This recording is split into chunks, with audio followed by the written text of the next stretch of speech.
just got back from my apartment clubhouse. They have cable, and I don't have cable. I don't pay for cable. So I was watching Married at First Sight, and I ran into one of my neighbors that I always see walking around. Um, and he just walks every single day. He's walking around the neighborhood. He's an older gentleman, and I don't know. I always said hi, but um, I guess he would never kind of like remember me. And he's always in his tennis shoes. And today I saw him in the clubhouse again, and I see him in there pretty often. And anyways, I was having some pizza, just pigging out. I'm like, woo, I shouldn't be eating all this.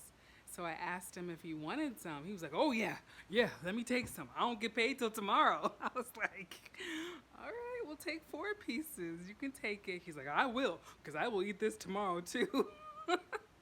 It was so cute. And we just got to talking. And I was like, yeah, well, I asked him how long he's been living in our apartment, and he said a year. He said he's going to stay another year. And what else did he say? I told him I didn't renew my lease because I'm moving to Europe. And he's like, ooh, really, really? Whereabouts? And we got to talking, and I was like, I'll tell you on the commercial break. How's that? And so on the commercial break, we just started talking about where I was moving, and he told me also a little bit about himself. Like he had a master's degree in business, but um, also that he was on dialysis, and he goes to dialysis like 3 times a week from like 5 a.m. to 11, and then he has like a machine like at 4 that he has to use, and he can't use his left arm when he's hooked up to the machine or dialysis. And he told me that um, his large intestine burst. He was like feeling like a little bit like wobbly, a little weird, and he went to the hospital and checked in the emergency room, and his large intestine burst. And he's like, people don't live from that. He told me that he's a testimony. And he told me, I already knew this, but nothing is a coincidence of why we're meeting.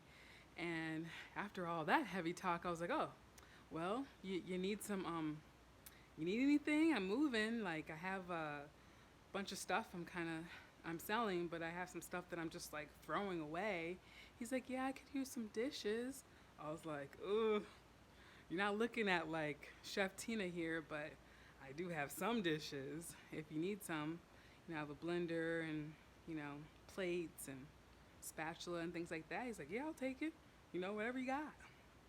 So I was just gonna throw the stuff away, and I'm trying to sell my bike, but nobody's really picking it up. So I'm like, well, if I can't sell my bike, I'll give you my bike. It's like a nice bike. It's like a cruiser, less than a year old. It's got a little basket on it. It's got some big, thick wheels, nice, comfortable seat, So if anyone can have that bike and no one wants to buy it, I, I hope I can give it to him.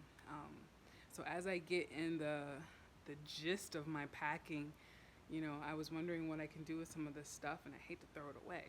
So it's just like a perfect opportunity for us to meet. And I don't even know why I went in there, because I usually don't eat pizza in public. After you're, past a certain size, eating in public alone seems weird, like people give you some eyes. So I did that, and I had a great time watching Married at First Sight, but more importantly, I had a great time connecting with one of my neighbors that I see all the time that I really just said hi and bye to, barely that.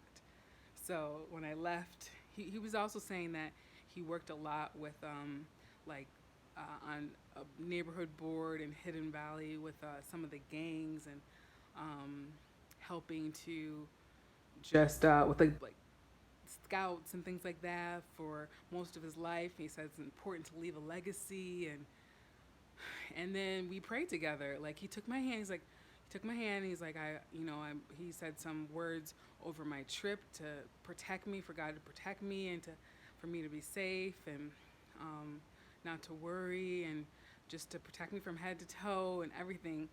Um, and then I prayed for him that his dialysis will not steal his joy, that his procedure of dialysis will not become cumbersome to his life, and that he will meet the right people that he needs to add joy to his life. Um, and I pray that for him. And I think it lifted both of our spirits. I don't know why I'm getting emotional, but definitely uh, meetings like that just let me know that it's not just me at work here, and things don't just happen by coincidence. So, um, my dog needs to eat, and he's getting scared. He's like, "What is going on?" um, just always, for me, a lesson to get out and to let God work in your life and to help meet other people, because you don't know how you're going to affect other people's day. And they don't know how they're going to affect your day as well. So just get out. Um, so back to packing. Have a good day. Thank you.